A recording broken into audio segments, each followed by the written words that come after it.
సమయంలో మరి సేవకులందరి తరపున ఒక పాట రాజేష్ అన్న వచ్చి పాడేస్తాడు. మనం అందరం కూడా చప్పలు కొడుతూ ప్రభుని స్తుతిద్దాం.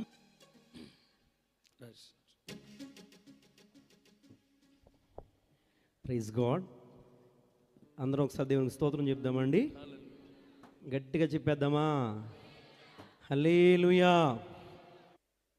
నీ కృపలేని క్షణము, నీ దయలేని క్షణము అనే పాట పాడుతూ ప్రభుని మహింపరచుకుందాం.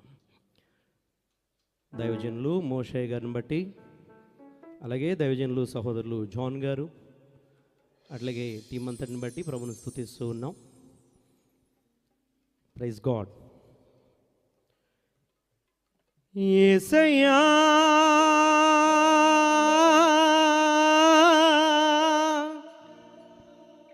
నీ కృప నాకు చాలయ్యా, నీ కృప లేనిదే నేనుండలేనయ్యా.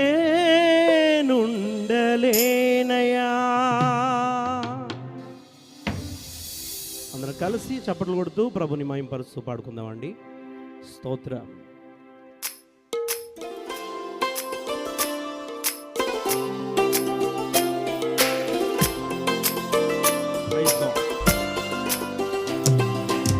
నీ దయలేని క్షణము నేను ఊహించలేను యేసయ్యా, నీ కృపలేని క్షణము, నీ దయలేని క్షణము నేను ఊహించలేను యేసయ్యా.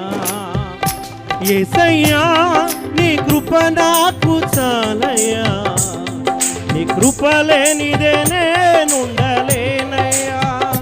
యేసయ్యా నీ కృప నాకు చాలయ్యా, నీ కృప లేనిదే నే బ్రతుకలేనయ్యా.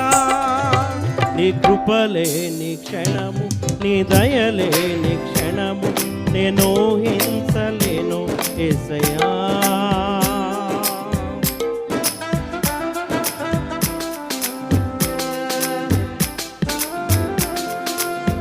మహిమను విడిచి మహిళను తిరిగి వచ్చిన దేవుడు మనలను తనతో మహిమలో కూర్చుండబెట్టుటకై ఇష్టపడుతూ ఉన్నటువంటి దేవుడు ఆయన.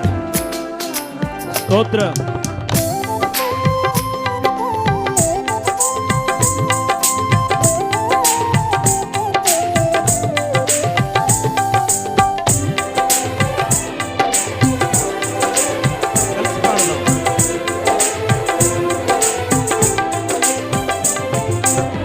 మహిమను విడచి మహిలోకి దిగి వచ్చి మార్గముగా మారి